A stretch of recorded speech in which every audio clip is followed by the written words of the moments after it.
Good morning students, how are you all. Students, हमने अपना lesson यहाँ तक रीड किया था। आज हम आगे का लेसन रीड करने जा रहे हैं। आज हम रीड करेंगे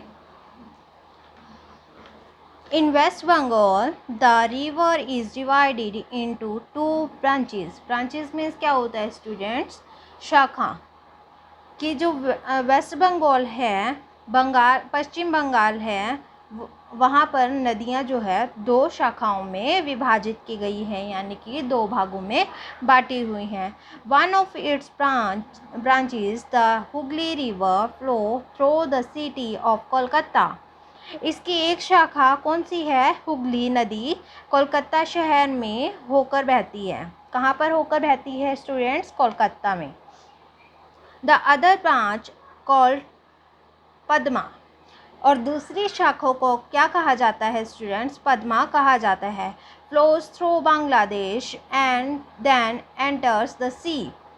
और वो जो दूसरी शाखा है जिसे पद्मा कहा जाता है, जो बांग्लादेश से होकर के बहती है और जाकर के किस में मिलती है स्टूडेंट्स? सी में, यानी कि सागर में जाकर के वो मिलती है। On reaching West Bengal, the river slows down as it is full of sediments and silt. Silt मैंने क्या बताया था स्टूडेंट्स? जो कि गाद या फिर कीचड़ बहती हुई नदी के साथ आ जाता है, और सेडिमेंट्स मीन्स की जो भी कूड़ा कचरा होता है, गाद होती हैं, ऐसी चीज़ें जो मिट्टी है, रॉक्स हैं, ये सब चीज़ें जो हैं चलते चलते नदी में मिल जाती है। तो क्या कहते हैं स्टूडेंट्स? पश्चिम बंगाल पहुंचने पर नदी क्या हो जाती है? धीमी हो जाती है, यानी कि स्लो हो जाती है। क्यों? क्योंकि ये भारी हो जाती है। भारी किस चीज़ से होती है? क्योंकि इसमें बहुत ज़्यादा कूड़ा कचरा चला जाता है, और जो सिल्ट है यानी कि कीचड़ जो है वो भी इसमें मिल जाता है, जिसके कारण ये बिल्कुल भारी हो जाती है।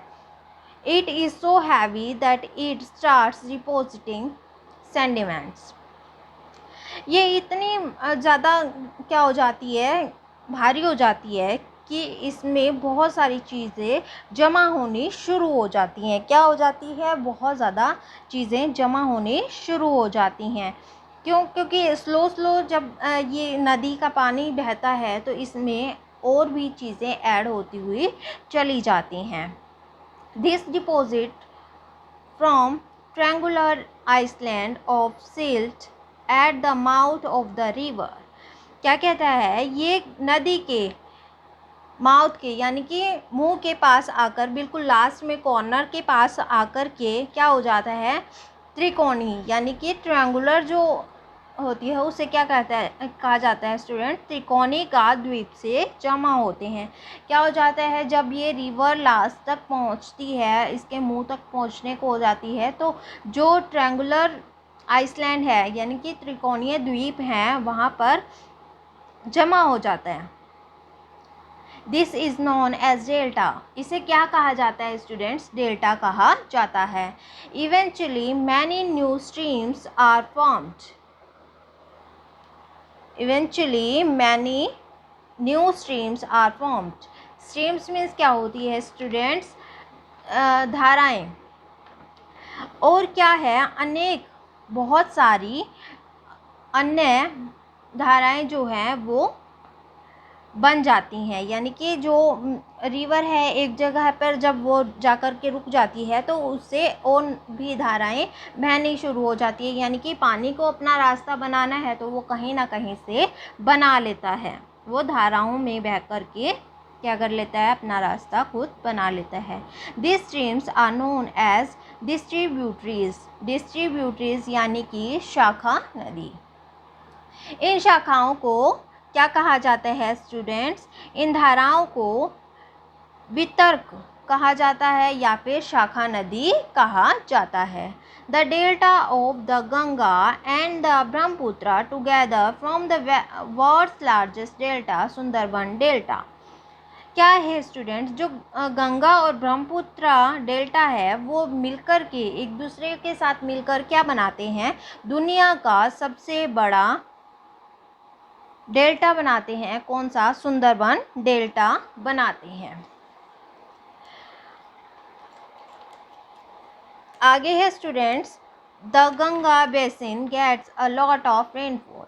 जो गंगा बेसिन है वो क्या प्राप्त करती है, बहुत ज़्यादा रेनफॉल, यानी कि बहुत ज़्यादा जो है बारिश वहाँ पर होती है। अ lot of rainfall and fine seed deposit make the area rich and very fertile. क्या है, बहुत ज़्यादा बारिश के कारण और बहुत ज़्यादा मिट्टी जो है वहाँ की बहुत ज़्यादा गीली होती है, जिसके कारण वहाँ की जो फसलें हैं वो भी बहुत ज़्यादा अच्छी होती हैं और वहाँ की ज़मीन जो है बहुत ज़्यादा उपजाऊ होती है। तो क्या है, ज़्यादा रेनफॉल के कारण वो ज़मीन को बहुत ज़्यादा क्या बना देती है, उपजाऊ बना देती है।